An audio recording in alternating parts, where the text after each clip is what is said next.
আসসালামু আলাইকুম রহমতুল্লাহ। আলহামদুলিল্লাহ ওয়াহদা ওয়াসসালাতু ওয়াসসালামু আলা মান লা নাবিয়্যা বাদা। সম্মানিত দ্বীনি মুসলিম ভাই, ইলিয়াসুর রহমান জেহাদি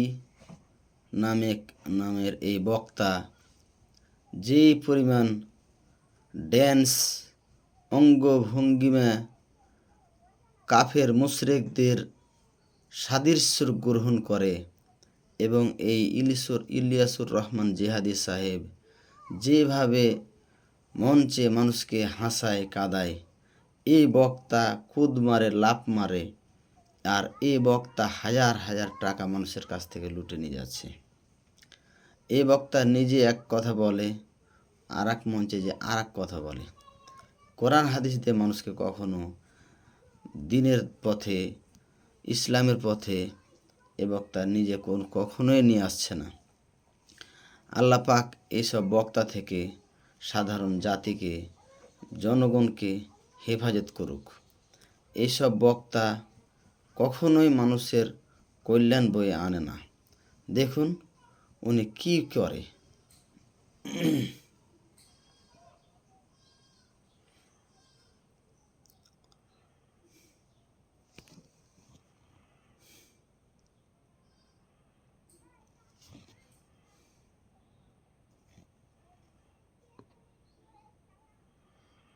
আবার উনি নিজে মানুষকে সিজদে নেয় এবং নিজে ফের অন্য কথাও বলে।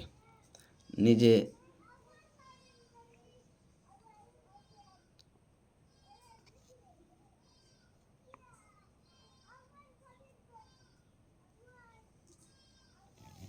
দেখেন কি করে।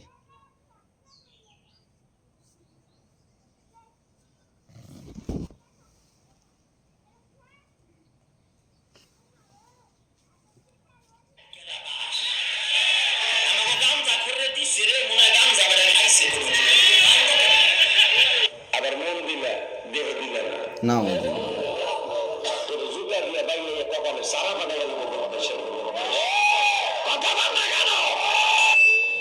দেখেন এই যে সিজদা দিচ্ছে, এই যে ইলিয়াসুর রহমান জেহাদিকে সিজদা দিচ্ছে। কোন পীরে যদি তার সেজদা দিতে বলে, মনে করবো এটা আস্তা ইবলিস শয়তানের বাপ। আমার বিশ্বনবী বলেছে, মদ খাইছো, গাঞ্জা খাইছো, সুদে টাকা লাগাইছো, আল্লাহ মাফ করে দিবে।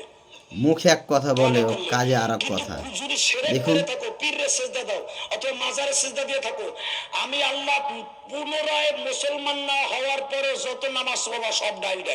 দেখেন এই জায়গাতে এক কথা বলছে, এই যে দেখেন সিজদা দিচ্ছে, এই যে দেখেন ইলিয়াসুর রহমানকে সিজদা দিচ্ছে।